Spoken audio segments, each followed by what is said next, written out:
auditorium. It'll be a little bit more detailed presentation than this. We had one back in early December? November. And it was very well attended. We had a lot of great questions, and we want to answer every single question that we can answer, and we want to listen to any comments that we receive. One of the questions we've had is these will still be two separate schools. It'll be a middle school and a high school with shared core facilities. As Janine pointed out, there'll be separate entrances, there'll be separate bus schedules, and there will not be intermingling of middle school children with high school children. Okay, so anybody has a question, please feel free to ask or comment. Okay. Does anybody, Chuck, do you want to say anything? Chuck Rucci? Okay. All right, Kathy, anything at all? No, you said it. Well, thank you very much for coming. And again, if you have any questions, you can just talk to Janine or Chuck Carucci or Brad Dorr, our architect is in the back of the room, and they'll be glad to answer those questions for you.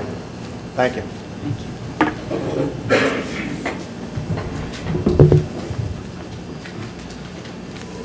Okay, next on our agenda, we're going to ask the superintendent, Ms. Willis, to update us on the meeting that took place last week and the most recent events with the secondary school building committee. Could we move on to the high school presentation? Oh, you want to do the presentation yes, next? Please. Okay. Thank you. Mr. Bernard, I'm going to turn it over to you then for the high school presentation. Yeah.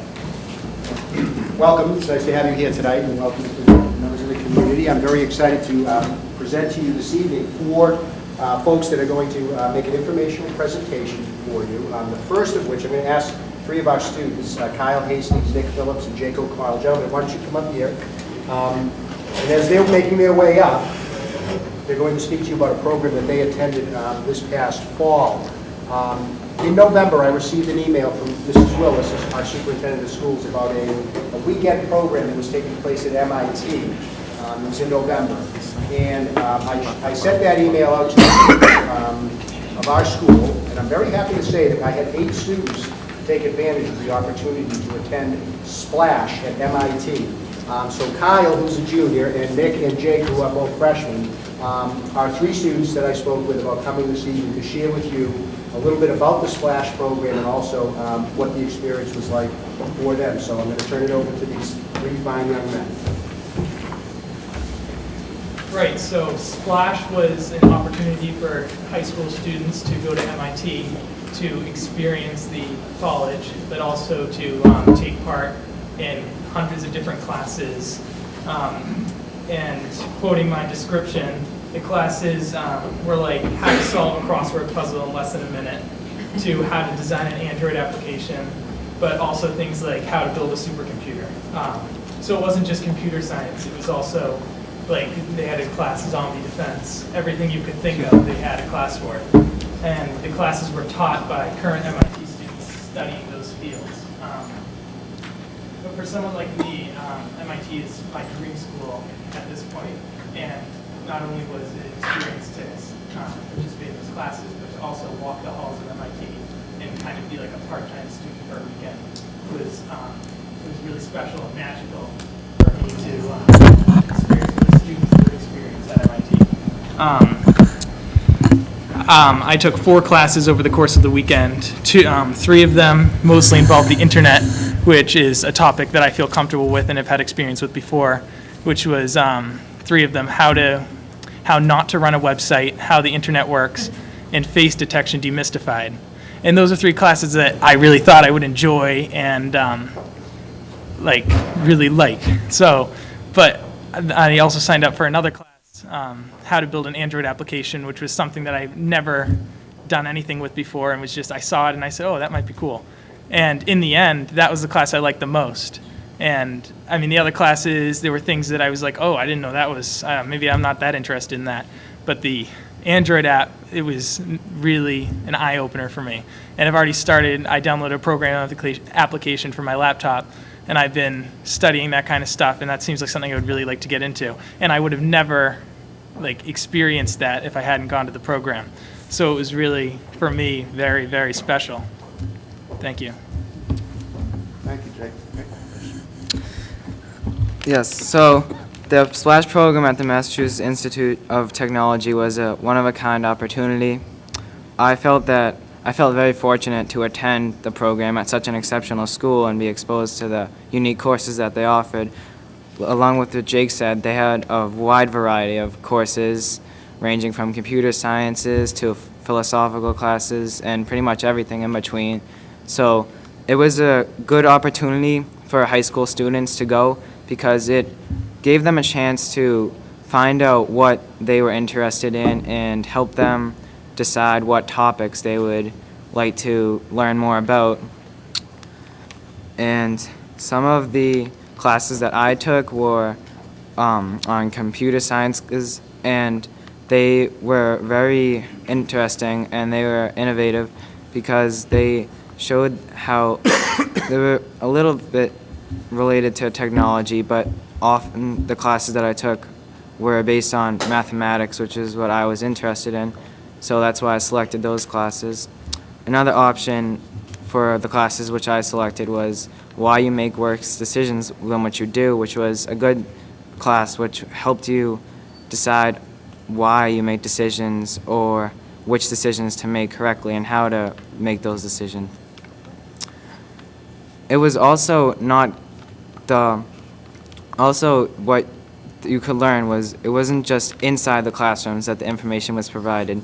Just being on the campus of MIT gave you a chance to participate as the viewpoint of a student at the college, and you could learn how college would be like, and it would help you the transition between high school and college academic atmosphere. So it was a very unique opportunity to become more exposed to that.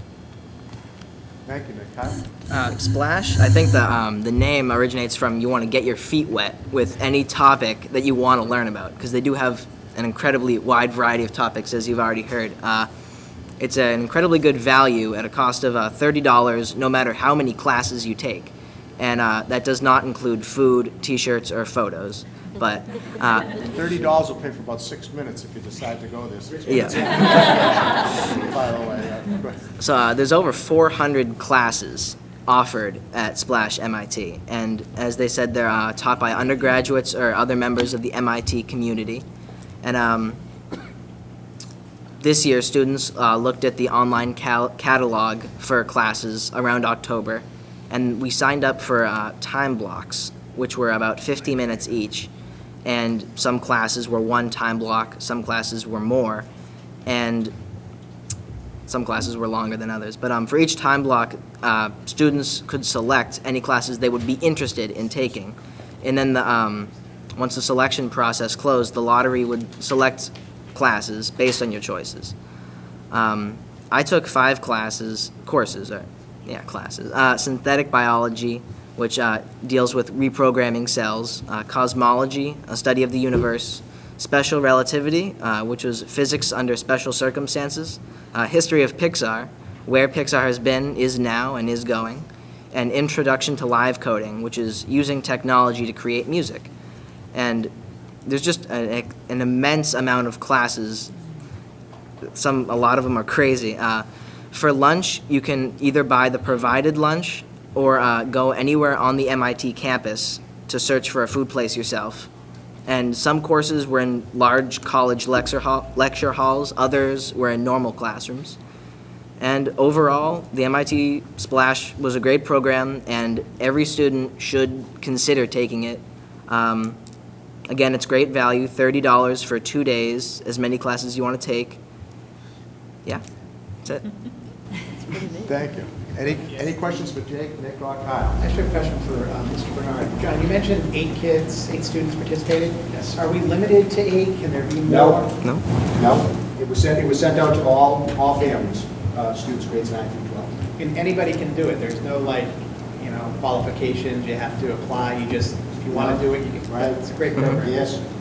Yeah, I think it's fair to say that, and I haven't talked to Jake and Nick and Kyle about this, but again, in the future, I see them as being ambassadors of the program. And there's, like a lot of things, once we get a little bit of a taste of it, I can see the word spreading and students participating again in the future. This has been a program that has existed in the past. It just was not brought to my attention until this year. So, especially knowing what the experience was for the folks who went, I think it's fair to say that we would be promoting this for the I know the superintendent and the committee have worked hard over the last year and a half to improve communications, and I would think that their experience at this program would be something we want to promote in both the Patch and the local newspaper if we haven't done it yet. Because the great thing is like, building an Android application or the history of Pixar. Kids can go there and get some ideas about what they might want to do when they get out of high school, because those are very practical courses. Well, some of them Jerry and I didn't understand, but most of them were practical. Do you understand any of them? I went to UMass, but MIT was my safety school. But that was very interesting. But I think it sounds like a great program. If we can get more students into it with these three guys starting as the ambassadors, I think that'd be excellent. It looks like you sent three very good representatives. These guys were into it. I'm even, and I've obviously spoken to the three of them before tonight on a couple of occasions, and just, again, hearing them tonight, I'm just so impressed with not only what they got out of it, but their ability to communicate it. And because we met in my office and talked about what it was, I was just so impressed. I said, this is something that more people need to hear about, which is why they're here tonight. So. You guys are wicked smart. Yeah. You did a great job. Yeah, good job. Thank you. Excellent. Yes, Steve. I was going to mention, middle schoolers are also open to it. I think it starts in 7th grade, so it's not limited to high school. So Really? That's correct. 7th grade on. Wow, thank you, Steve. I know some of the middle schools took advantage of it as well. Excellent. Any other questions or comments from the committee, the superintendent, anybody? Well, I just would like to say how proud I am that you represented the North Reading School District at MIT, and they would be lucky to have you, should you choose to go there. Thank you. Bring more than $30. Thank you, gentlemen, thank you very much. Thank you. Thank you, guys.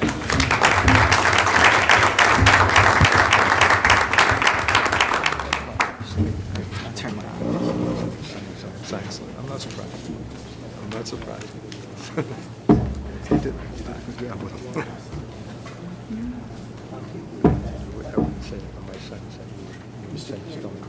Do you want to start to hook up? Our next presentation is, I know you folks have heard, as you've had your meetings at other schools, from some of the teachers who are piloting the use of the iPads in their classrooms. Mr. Kane, Peter Kane, is one of our social studies teachers here at the high school. Unfortunately, Peter probably gets referred to more. He's Allison's husband, so we all know Allison Kane, our math teacher. In his own right, Peter I'm just trying to make a name for myself. Peter is an outstanding teacher, and he is the high school teacher this year who is piloting the use of iPads in his World History 2 and philosophy classes. So we need, actually all of the presentations tonight are going to need just a little bit of a transition time to get things set up, but Peter has been working diligently with his students. It's kind of, and I know Mrs. Willis has been in the school, and we've seen something that we're not used to seeing, really, and that is little pockets of students kind of working independently throughout the school. I mean, Peter is giving the lesson. The students are taking these iPads, and they're sitting at the tables right outside here at the cafeteria. They're in the lobby, and they are just so engaged in what they're doing. So I asked Peter if he would be willing to come tonight to share with not only the committee, but also the community, people who are here and through TV, about some of the work that has been going on in just a couple of months. So, Peter, if you would. Thank you. Thank you, John. So I was, as John said, lucky enough to get the iPads in the high school. There's a cart in my classroom that Mrs. St. Arnaud can also use. There are 30 iPads on the cart.